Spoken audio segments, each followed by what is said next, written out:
Amado Padre, hoy en el nombre de Jesucristo venimos delante de ti, clamando tu gracia y tu misericordia, Padre, para oír con oídos circuncidados la palabra que tienes para nosotros. Señor, permítenos acercarnos al consejo de tu palabra y concédeme la gracia, Padre, para poder transmitir el mensaje que tú quieres enviar a todos nosotros. Padre, te damos gracias y lo recibimos en el precioso nombre de Cristo Jesús. Amén, amén. Buenos días, mis hermanos. Se quedaron sin voz después de la alabanza, ¿verdad? Y ahora se quedaron desafinados.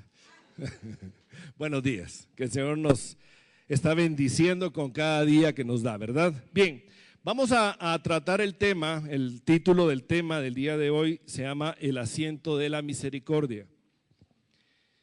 Hemos venido platicando, a mí me ha correspondido el privilegio de hablar en relación al tabernáculo. Hemos hablado ya de las diversas partes del tabernáculo, como lo son el atrio, el lugar santo, y hoy vamos a entrar a ver el lugar santísimo y sus muebles. Hemos visto los diversos muebles que están en el tabernáculo y cómo el tabernáculo completo y cada uno de sus muebles siempre nos llevan a Jesucristo. Amén.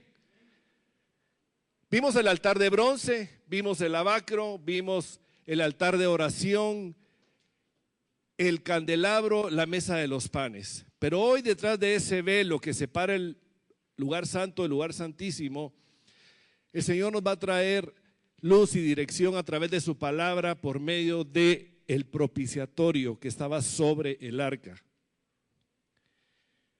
El propiciatorio o asiento de misericordia o de la misericordia, como le llama la palabra, el Señor dio especificaciones en cuanto a su tamaño y material. Y dice Éxodo 25, 17, 20, harás además un propiciatorio de oro puro. Aquí tenemos el primer elemento, oro puro, puro, fino, refinado, finísimo. No cabía ninguna impureza en ese material. Representa la divinidad de Cristo, representa la divinidad del oro de nuestro Padre. Su longitud será de 2,5 codos y su anchura de 1,5 codos. Harás igualmente 2 querubines de oro, los harás de oro labrado a martillo. En los dos extremos del propiciatorio, harás un querubín en un extremo y el otro en el otro extremo. Harás el propiciatorio con los querubines en sus dos extremos de una sola pieza. Y los querubines tendrán extendidas las alas hacia arriba cubriendo el propiciatorio, con sus alas, uno frente al otro. Los rostros de los querubines estarán vueltos hacia el propiciatorio. Esta figura del propiciatorio celestial es preciosa, verdaderamente preciosa. En primer lugar les decía, nos habla de oro puro y refinado, la divinidad de Dios. Nos habla de 2 querubines. Y realmente la figura de los querubines es sumamente interesante, porque el propiciatorio lo que nos muestra es la santidad de Dios, la soberanía de Dios. Y nadie podía acercarse a ese lugar si antes no había sido purificado. Porque nadie se puede acercar a la soberanía y a la santidad de Dios si antes no es puro y limpio. Y eso nos trae un recordatorio de esos 2 querubines que el Señor puso en la puerta del Edén, ¿se recuerdan? Para que no regresaran, porque lo impuro y lo inmundo no podía regresar a donde antes el Señor había puesto su santidad. Amén. Lo que nos está mostrando estos querubines es que están resguardando la santidad de Dios. Están resguardando la soberanía de Dios y nada inmundo podía entrar ahí. De lo contrario, moría.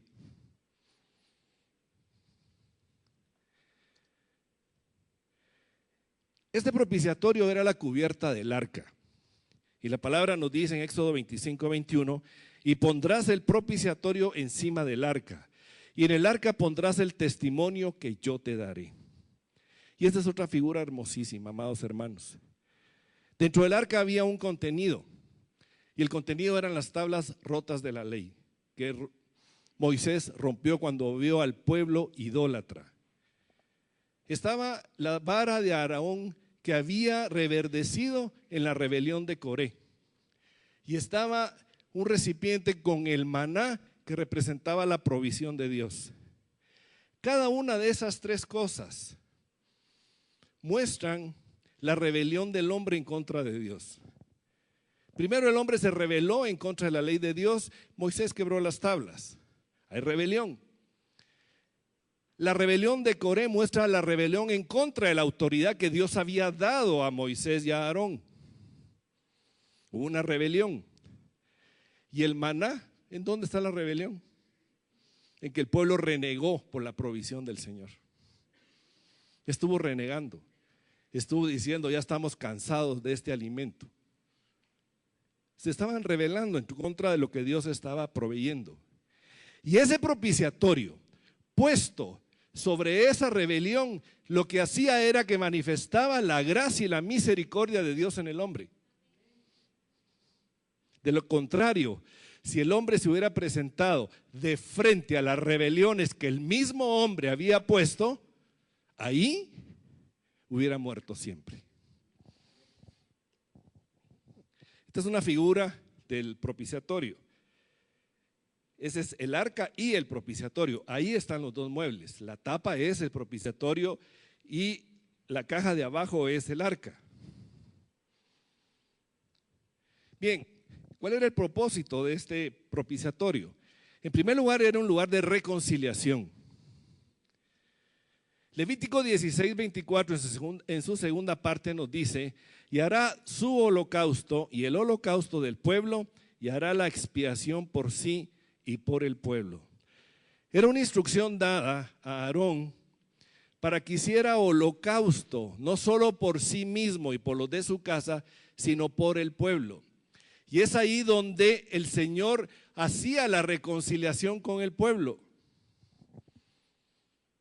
Ahí había reconciliación, pero una reconciliación proveída por Dios.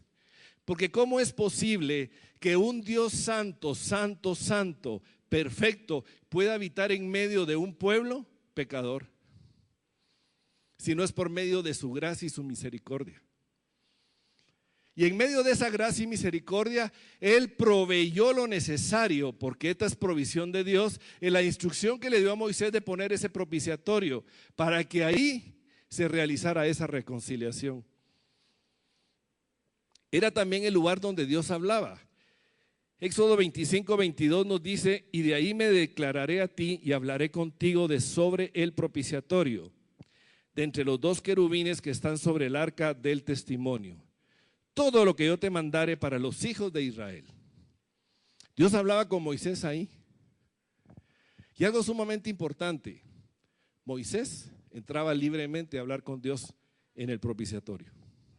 Era el único, no había otro.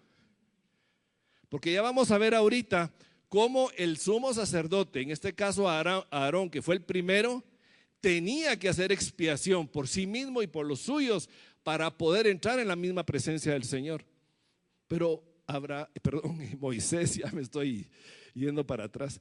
Moisés podía libremente entrar a hablar con él, porque el Señor le decía: yo hablaré contigo cara a cara. Ahí hablaba con Moisés y ahí le daba indicaciones. Ahora, el propiciatorio también nos habla de un sacrificio y la importancia de entender que el sacrificio está íntimamente ligado con el propiciatorio. No puede estar separado uno del otro. En el caso del Antiguo Testamento y la ley que el Señor dio por medio de Moisés, es que había que realizar un sacrificio animal. Levítico 16:7-10 dice: después tomará los dos machos cabríos y los presentará delante del Señor a la puerta del tabernáculo de reunión, y echará suertes a Aarón sobre los dos machos cabríos, una suerte por el Señor y otra suerte por Azazel, y hará traer a Aarón el macho cabrío sobre el cual cayere la suerte por el Señor, y lo ofrecerá en expiación. Mas el macho cabrío sobre el cual cayere la suerte por Azazel, lo presentará vivo delante del Señor para hacer la reconciliación sobre él, para enviarlo a Azazel al desierto. El Señor marcó claramente un proceso, cómo debía hacerse. En primer lugar, les dijo que tenían que obtener 2 machos cabríos. Tenían que ser puros, sin mancha. Y tenían que ser presentados. Uno por expiación y el otro por reconciliación. ¿Qué hacía el sumo sacerdote en ese momento? Echaba suerte sobre los 2 machos cabríos y el que salía a la suerte por el Señor era sacrificado, su sangre derramada. Esa sangre la tenía que tomar en un recipiente y tenía que prepararse para llevar esa sangre hacia el lugar santísimo, en el lugar del propiciatorio. El sacerdote que lo presentaba en este caso, dice Levítico 16, 12 al 14, después tomará un incensario lleno de brasas de fuego del altar de delante del Señor y sus puños llenos. No era un poquito de perfume molido y de aromático, eran llenos, era una abundancia de perfume que tenía que llevar en el incensario y lo llevará detrás del velo y pondrá el perfume sobre el fuego delante del Señor y la nube de perfume cubrirá el propiciatorio que está sobre el testimonio para que no muera. Fíjense la importancia de estos detalles. A veces nosotros lo leemos de corrido, pero no vemos esos detalles y la importancia que tiene cada uno de ellos. Bien, tomará luego de la sangre del becerro y la rociará con su dedo hacia el propiciatorio, al lado oriental hacia el propiciatorio, esparcirá con su dedo 7 veces de aquella sangre. Bien, veamos la escena en ese momento. El sumo sacerdote sacrifica el macho cabrío por la expiación y toma la sangre en un recipiente. Toma 2 puños grandes, abundantes, de aroma, de perfume aromático. Toma el incensario y va vestido, no con su traje de sumo sacerdote de 8 piezas, va vestido con su traje blanco nada más. El calzoncillo de lino, la túnica, la mitra y el cinto, únicamente eso. A la presencia del Señor no se puede llegar con vanagloria, se tiene que llegar con humillación. Amén. Tomaba el perfume, incienso, lo echaba sobre las brasas, se acercaba a la cortina que separaba el lugar santo del lugar santísimo y no le quedaba más que agacharse y hacer esto. Tomaba y metía el incensario y llenaba de humo primero el lugar santísimo. Porque si él entraba sin que el lugar santísimo estuviera lleno del perfume que representaba la misericordia del Señor, moriría. Aunque llevara la sangre del macho cabrío. Ya lleno ese lugar, tomaba el recipiente, entraba de rodillas en humillación y se acercaba al propiciatorio y tiraba la sangre con su dedo 7 veces. Vamos viendo. Toda esta figura es verdaderamente preciosa, que nos está mostrando la gran misericordia del Señor por cada uno de nosotros. Era una figura preciosa. Recuérdense que todo esto era sombras y figuras de lo que habría de venir más adelante. Esta es una imagen del sacerdote presentando la sangre.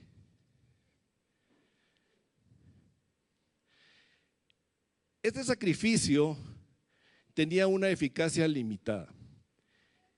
Cubría el pecado por 1 año, nada más. Recuérdense que este sacrificio se realizaba en una de las fiestas instituidas por el Señor, la fiesta del Yom Kippur. Era el día 10º del mes 7º del año judío. Cada año tenía que ser repetida esta fiesta de la expiación porque la eficacia de ese sacrificio tenía que ser renovada año con año, con nuevos sacrificios. Pero había otra fiesta que el Señor mandaba a partir del día 1 del mes séptimo, que era la fiesta de las trompetas, en donde todo el pueblo tenía que entrar en un proceso de interiorización de sus pecados, de su condición de vida durante todo el año. Tenían que afligir el alma, dice la palabra. Eso significa que tenían que entrar en un proceso de arrepentimiento, porque de lo contrario el sacrificio hubiera sido vano. De lo contrario, el sacrificio por el perdón y la reconciliación hubiera sido simple y sencillamente una ceremonia religiosa sin ningún valor. No hubiera valido nada si no hubiera estado esa condición que el Señor había puesto desde el principio: aflijan su alma. Por eso cuando venía el sacerdote, el sumo sacerdote, y tomaba el otro macho cabrío, el que llevaban al desierto, venía e imponía las manos sobre él y declaraba los pecados propios y los de todo el pueblo. Y ese macho cabrío era llevado al desierto. En alguna manera era la forma de poder manifestar que el pecado era sacado del campamento. La culpa era quitada por medio de ese macho cabrío. La tradición hebrea muestra que el macho cabrío era lanzado por un despeñadero alto para que muriera. La palabra no lo dice, pero la tradición judía sí lo menciona. Salmo 32:1 dice: bienaventurado aquel cuya transgresión ha sido perdonada y cubierto su pecado. Toda la figura del Antiguo Testamento y toda la ceremonia del Antiguo Testamento únicamente era para cubrir el pecado por un año. Su eficacia no pasaba de ahí. El sacrificio animal era un sacrificio limitado. Solamente esa sombra y figura que se iba a manifestar más adelante en Jesucristo iba a alcanzar su plenitud. Y ahora comparemos el Cordero de Dios con esos animales que fueron sacrificados en el Antiguo Testamento, en donde el Señor los presenta como sombras y figuras de lo que habría de venir. Instruyó al pueblo, les estuvo diciendo durante muchos años, a través de la celebración de las fiestas, a través de la instrucción de la palabra, a través de la instrucción dada a Moisés, cómo debían hacer las cosas, para que el pueblo en su momento identificara o pudiera ver cuando viniera el Cordero de Dios. Tristemente no lo vieron. Jesucristo es el Cordero de Dios. Él es el Cordero de Dios. Bendito sea el Señor, y a Él sea la honra y la gloria. Amén.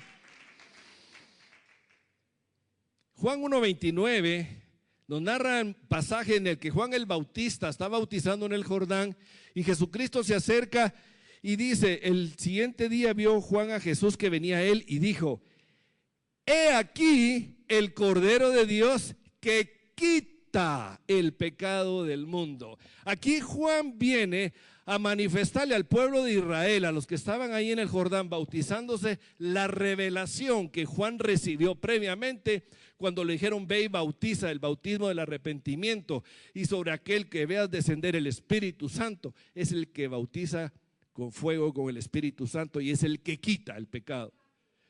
Juan recibió revelación de parte del Señor para hacer lo que estaba haciendo, y recibió revelación para decir lo que dijo, porque la tradición judía era que el Cordero era eficaz por un año nada más.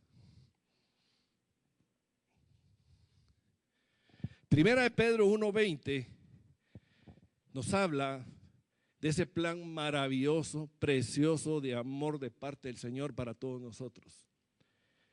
Ya destinado, ¿quién? El Cordero de Dios.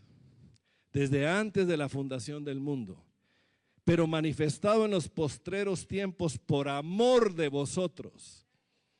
Padre, gracias, porque en el seno del consejo de la Trinidad, antes de la formación y la creación de todo, ahí fue establecido que el hombre iba a ser redimido por el Cordero de Dios. Ahí fue establecido que el hombre iba a ser rescatado por el Cordero de Dios. Y déjenme decirles algo, en la Trinidad no hubo aquello, bueno, ya sabemos en la omnisciencia que tenemos de que el hombre va a caer. A ver, ¿quién va? Echemos suertes. Jamás. Me imagino pensar que un Dios de amor haga eso. Cristo dijo, yo iré, yo iré, yo iré, yo tendré el privilegio de cumplir lo que en el seno de la Trinidad se establece, e iré y lo haré. No fue un plan B cuando el hombre cayó que Dios dijo, bueno, ahora vamos a ver qué hacemos. Cuando el hombre cayó, no se pusieron así como rascándose la cabeza, bueno, estos ya se equivocaron, ¿qué hacemos con ellos? ¿Verdad que no? Nosotros humanamente lo hacemos, pero Él no cambia, porque su inmutabilidad es para siempre, porque Él es el mismo ayer, hoy y siempre, porque su amor nos ha acompañado desde antes de la formación del mundo y todo lo creado. Amén. Destinado desde antes de la fundación del mundo. ¿Y para qué? Apocalipsis nos dice en 13:8, y la adoraron todos los moradores de la tierra cuyos nombres no estaban escritos en el libro de la vida del Cordero que fue inmolado desde el principio del mundo. Ya estaba destinado desde antes de la fundación del mundo para ser inmolado ahí mismo. Cuando Jesús dijo, yo iré, Él, el Cordero de Dios, se estaba inmolando a sí mismo. Se estaba sometiendo y sujetando al inmenso amor de Dios por cada uno de nosotros. Yo renuncio a mi divinidad, renuncio a lo que soy e iré. Filipenses nos habla claramente que Él no estimando cosa que aferrarse, el ser igual a Dios, se despojó de su divinidad y se hizo siervo. Y como siervo se hizo obediente hasta la muerte y la muerte de cruz. Esa obediencia venía desde ahí. Amén. Gracias, Señor. Gracias. Dios se encuentra con el hombre pecador en el Calvario y en la cruz juzgó y trató con nuestros pecados. Amén. El Señor se encontró contigo y conmigo en el Calvario. El Señor se encontró con la humanidad completa en el Calvario, la pasada, la presente y la futura. Ahí el Señor juzgó, ahí trató con nuestros pecados. Fue ahí donde realmente el Señor estableció su justicia. El Cordero de Dios se ofreció libre y voluntariamente a sufrir y morir por nosotros. Eso ya lo vimos. No fue obligado. Jesús tenía poder para evadir ser llevado a la cruz, mas no lo hizo, porque Él venía a cumplir la voluntad establecida desde antes. Había un plan perfecto, y ese plan perfecto el hombre no podía interponerse para que ese plan se cumpliera. Imposible. Ni aun las fuerzas espirituales malignas se podían oponer a que el plan de amor del Señor se cumpliera, porque Él es todopoderoso. Amén. Isaías 53:7 nos habla: angustiado él y afligido, no abrió su boca. Como cordero fue llevado al matadero, y como oveja delante de sus trasquiladores, enmudeció y no abrió su boca. Y nuestro pecado le fue imputado a Jesucristo. 2 Corintios 5:21, al que no conoció pecado, por nosotros lo hizo pecado. Por nosotros. Para que nosotros fuésemos hecho justicia de Dios en Él. No hay otro por el cual podamos ser hechos justicia de Dios si no es en Él. Isaías nos habla, fue llevado como cordero al matadero. Y esa viene la revelación de lo que eran las sombras y figuras del Antiguo Testamento. cuando el cordero era sacrificado. Y aquí hay una revelación hermosa, amados hermanos. Jesús, el Cordero de Dios, vino a cumplir una misión. Y su misión era ir a la cruz. Y en la cruz vemos dos escenas. Vemos dos escenas. Jesús estaba en la cruz cumpliendo el papel de los dos machos cabríos. El de los dos. El que fue llevado al desierto y que pusieron todos los pecados sobre ese macho cabrío. Jesucristo estaba en Getsemaní la noche anterior, en postura de cordero, agachado en el suelo y poniendo sobre él la carga del pecado de toda la humanidad anterior, presente y futura. Y también en la cruz se une juntamente con él el que tenía que ser expiado, el que su sangre tenía que ser derramada. Ambos estaban presentes ahí. Y cuando las palabras nos lo muestra, nosotros como hombres, amados hermanos, vemos la figura de la cruz. Isaías nos narra del varón de dolores, experimentado en quebrantos. Nos habla de que por sus llagas fuimos sanados. Nos habla de aquel que fue desfigurado total y completamente, aquel que fue irreconocible por la flagelación que sufrió. A la vista de nosotros los hombres, amados hermanos, la cruz fue un sacrificio cruento, un sacrificio escandaloso, un sacrificio de profundo dolor y tristeza. ¿Sí o no? Produce compunge el corazón cuando uno puede imaginarse ver a Jesucristo clavado y sacrificado en uno de los peores formas de condenar a un hombre. Pero había otra escena ahí mismo: el Cordero de Dios, el que estaba destinado desde antes de la fundación del mundo, estaba cumpliendo el propósito eterno ahí.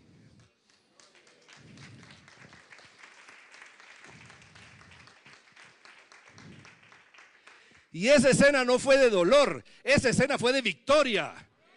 Esa escena fue en donde el Cordero de Dios tuvo la más alta y más grande manifestación presente en el mundo del Cordero de Dios, hecho desde antes de la fundación del mundo para llegar ahí.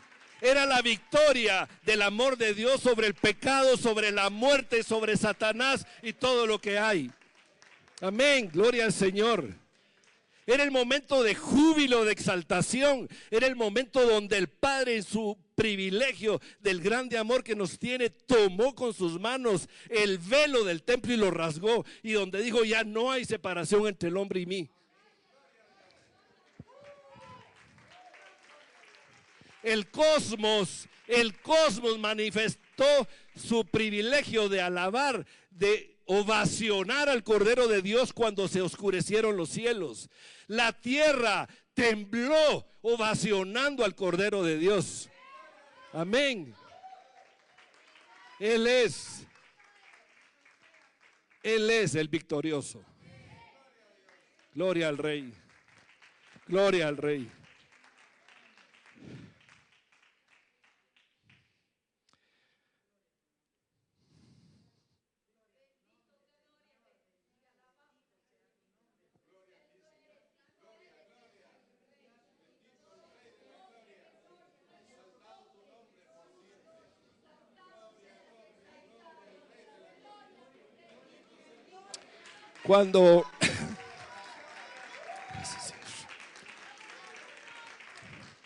Cuando vemos esto, mis hermanos, no podemos más que saltar de júbilo y de gratitud.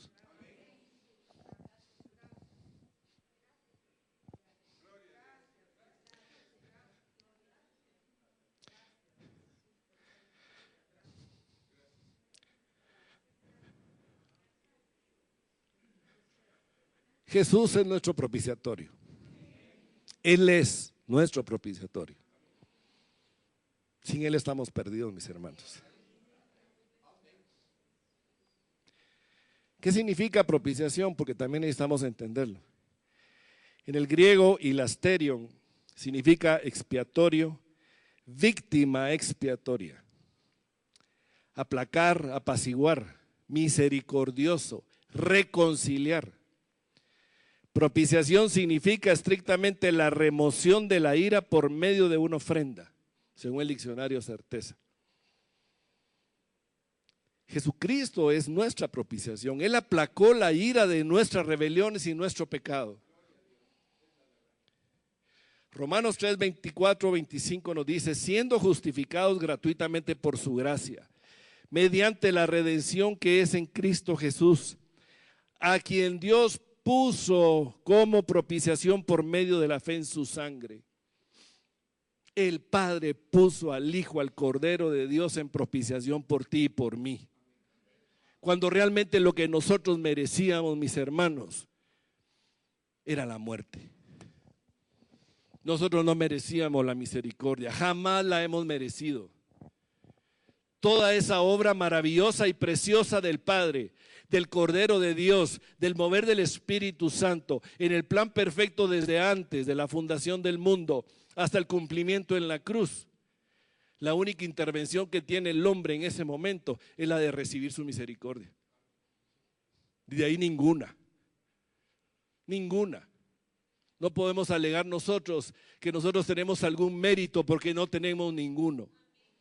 Todo el mérito es de Él. Toda la honra y la gloria sean de Él.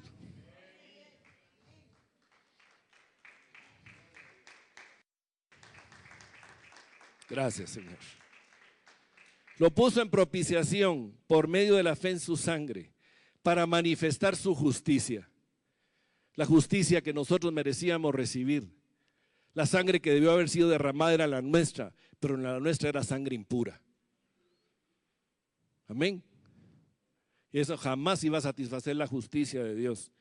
Por eso tenía que venir el Cordero, puro, sin mancha, sin pecado, a entregar su vida y derramar su sangre por ti y por mí. Porque era la única sangre que cubría la satisfacción de la justicia de Dios. Porque nuestras rebeliones siempre han estado en su presencia. Y solo su misericordia las puede quitar en la sangre de Cristo. 1 Juan 2:2, Él es la propiciación por nuestros pecados. Y no solamente por los nuestros, sino también por los de todo el mundo. Esa propiciación ya fue dada.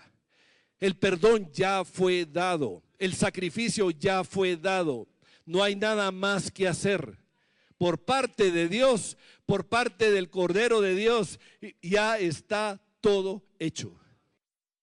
No hay nada que agregar. Absolutamente nada. Todo está hecho ya. Y viene por propiciación a nuestros pecados y los de todo el mundo. Pero, ¿qué necesitamos los hombres? Un requisito. Voy a poner un ejemplo. Imagínense ustedes que les dan un número de la rifa de una casa. Y en el número de la rifa de la casa tienen que llenar un codo donde ponen su nombre, su teléfono, su correo electrónico, su número de DPI, toda la información. Usted arranca el número, entrega el codo y ese codo lo pone en una urna. Resulta que sale premiado el número que usted tiene. Y va y dice, mire, yo me la gané. Ah, muy bien, enséñeme el número. Aquí está. Pero detrás hay un codo que tiene datos. La pregunta es, ¿qué me acredita a mí para ganarme ese premio? Que yo demuestre que yo soy el acreedor de ese premio por medio de mi DPI. En este caso, ¿qué me acredita a mí recibir el perdón? Hechos 3:19. Así que arrepentidos y convertidos. Si no hay arrepentimiento, mis hermanos, yo no puedo acceder al perdón que el Señor ya dio anticipadamente. Eso es lo que a mí me acredita recibir ese premio precioso y maravilloso del perdón de mis pecados. El perdón ya ha sido dado, pero me toca a mí arrepentirme. Esa es la parte que a mí me toca. Esa es la parte que nos toca a cada uno de nosotros. No solo en su gracia, Él nos envuelve y nos trae al arrepentimiento para que nosotros reconozcamos a Cristo Jesús como Salvador y Señor y pasar de la muerte a la vida, del poder de las tinieblas al reino de la luz, sino que también me acompaña en mi diario vivir como hijo de Dios, en que tengo que estar reconciliándome con el Padre por medio del arrepentimiento día a día. Día a día, en la mañana, a mediodía, en la noche, en cada lugar, en cada momento, porque mi corazón sigue siendo rebelde. ¿Y el tuyo, mi hermano? Mi corazón sigue siendo rebelde. El perdón está allí. Me acredita que yo me arrepienta. Para que sean borrados vuestros pecados. Porque es lo único que puede borrar nuestros pecados, el arrepentimiento, para que vengan a la presencia del Señor, de la presencia del Señor, tiempos de refrigerio. Pero aquí viene otro escenario hermosísimo, hermanos. Y es que cuando el Cordero de Dios pasa de ser Cordero a ser sacerdote, el Cordero de Dios cumplió su función en la cruz. Ahí llegó la culminación maravillosa del Cordero de Dios, que fue el crucificado y derramó su sangre. Murió, pero fue rescatado de la muerte por el Padre, y cuando resucita Cristo, resucita como sumo sacerdote. Y recoge su sangre y toma su sangre, toda la sangre que derramó desde el momento de su nacimiento, desde el momento que fue circuncidado, la sangre que derramó en Getsemaní cuando derramó gotas de sudor y sangre, la sangre derramada en toda su flagelación antes de llegar a la crucifixión en la cruz, la sangre derramada en los clavos de la cruz, la corona de espinas, la sangre derramada de su costado por la lanza, toda esa sangre. El que era el Cordero de Dios, ahora es el sumo sacerdote. Toma esa sangre. Toma esa sangre. Y Él mismo llevó su sangre al propiciatorio celestial, cumpliendo con la justicia de Dios.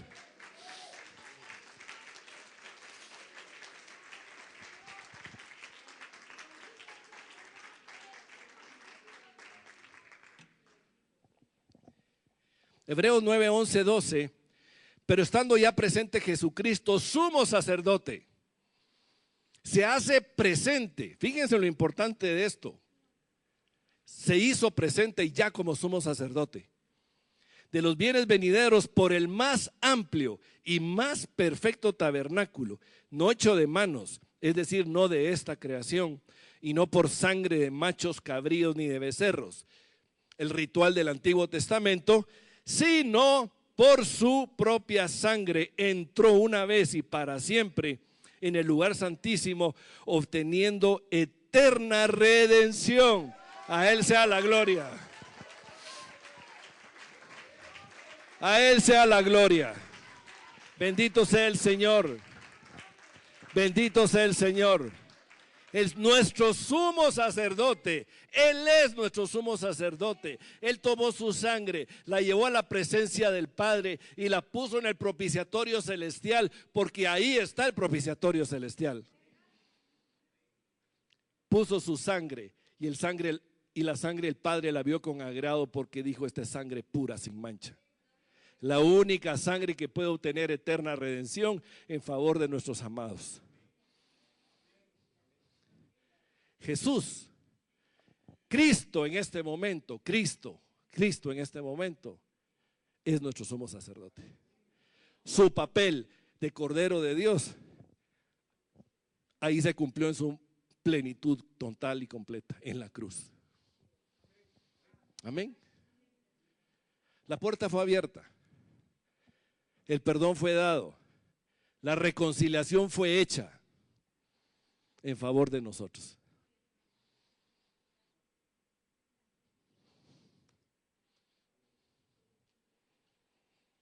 ahí la gracia y la misericordia se manifestaron en su plenitud, mis hermanos. La gracia y la misericordia de Dios, manifestada por medio de Cristo, del Cordero, de la sangre, del sacrificio, de todo lo que el Padre hizo por medio de su inmenso amor, la participación de Cristo, la participación del Espíritu Santo, la Trinidad obrando en favor de nosotros, caídos, condenados. Su misericordia, su gracia nos han alcanzado para poder llegar a Él. La gracia y la misericordia no la podemos separar de Dios. Son inherentes a su carácter.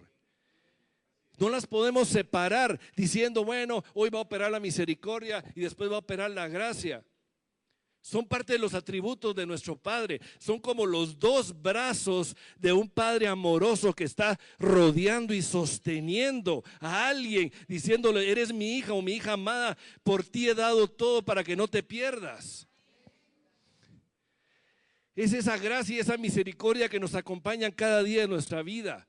Es esa misericordia que se renueva para nosotros cada mañana. Es el inmenso amor de Dios por ti y por mí, presentándose día a día, refrescando nuestras vidas.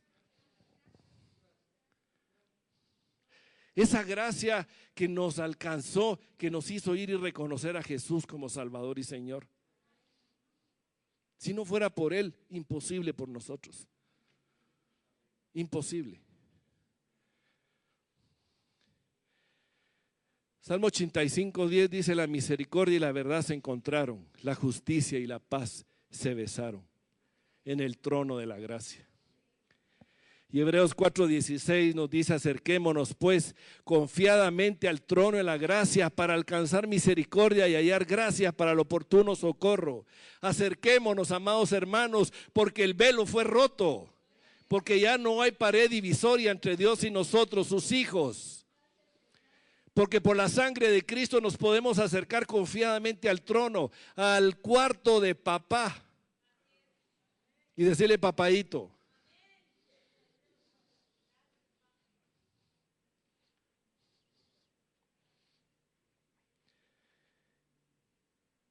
También tenemos que ver que la sangre que Cristo nos dejó tiene poder. No solo fue un poder de redención, no solo fue el sacrificio dado, también tiene un poder ilimitado, infinitamente ilimitado. Voy a mencionar algunas cosas, pero lo que voy a mencionar no se limita estrictamente a eso, por favor. Vayamos a la palabra y vamos a encontrar en toda la Escritura cómo la sangre de Cristo tiene poder para tantas cosas en nuestra vida. Amén. El poder de la sangre nos redime. Redimir significa rescatar. 1 Pedro 1, 18, 19, sabiendo que fuiste rescatados de vuestra vana manera de vivir, la cual recivisteis de vuestros padres, no de cosas corruptibles como oro o plata, sino con la sangre preciosa de Cristo, como de un cordero sin mancha y sin contaminación. Jesús fue nuestro pariente redentor. Solo Él podía rescatarnos. Se hizo hombre para hacerse igual a nosotros y ser nuestro pariente redentor, porque el que había caído bajo la esclavitud por su deuda, solo un pariente redentor cercano lo podía rescatar. Amén.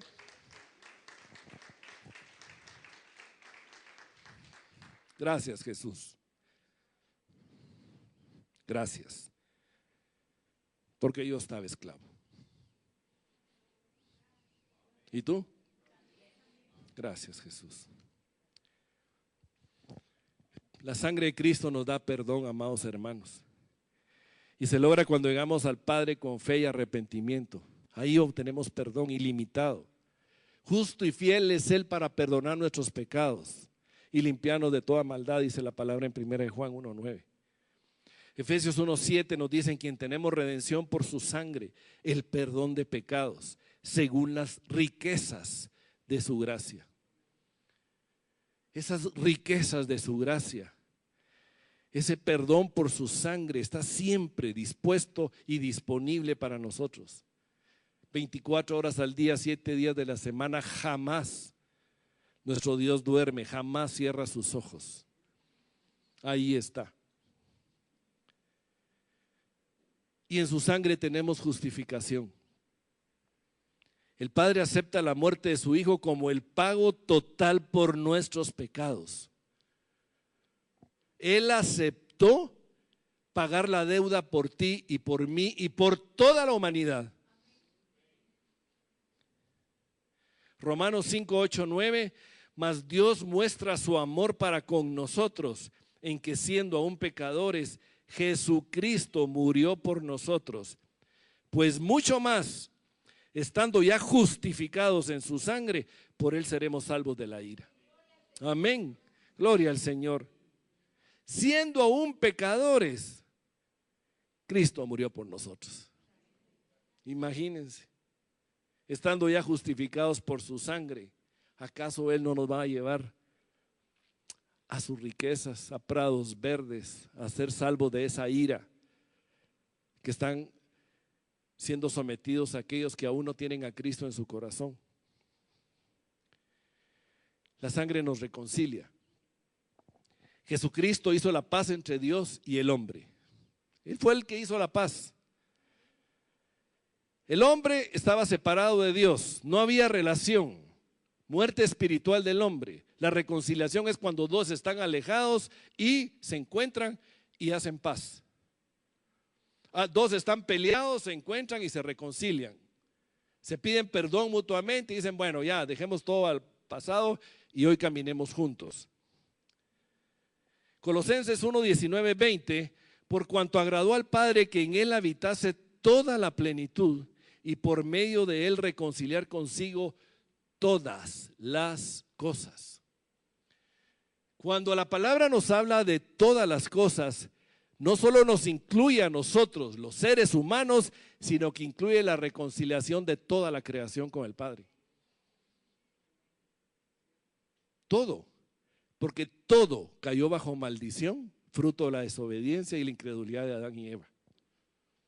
Amén. Así las que están en la tierra como las que están en los cielos, haciendo la paz mediante la sangre de su cruz. El poder de la sangre de Cristo es lo suficientemente eficaz para reconciliar con el Padre todo lo que existe, sin excepción alguna.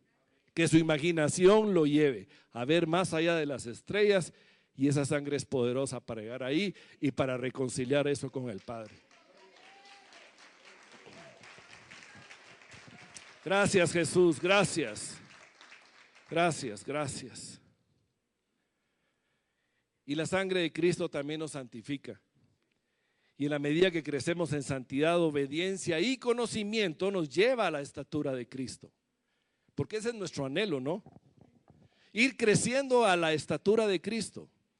Pero para ello necesitamos obediencia, relación, conocimiento, pero por sobre toda cosa, mantenernos en una constante reconciliación con el Señor, clamando esa provisión que cada uno de nosotros necesita de su sangre para vivir y caminar en esa santidad que tanto cuesta muchas veces.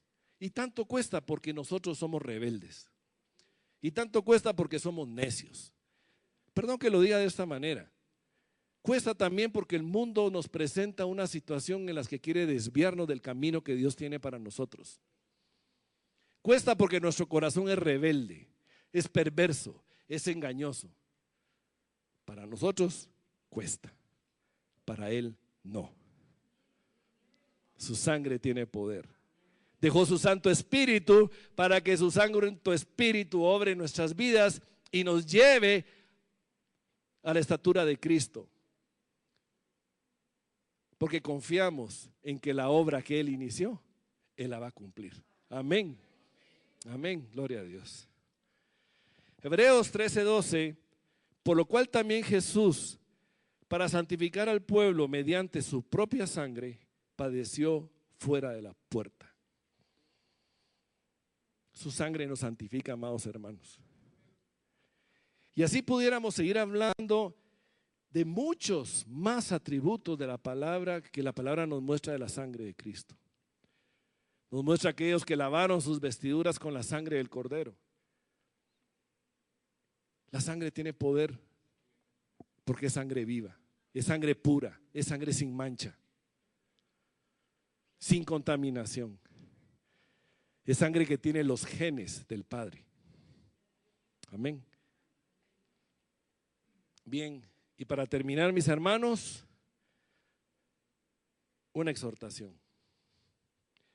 Acerquémonos pues confiadamente al trono de la gracia, para alcanzar misericordia y hallar gracia para el oportuno socorro.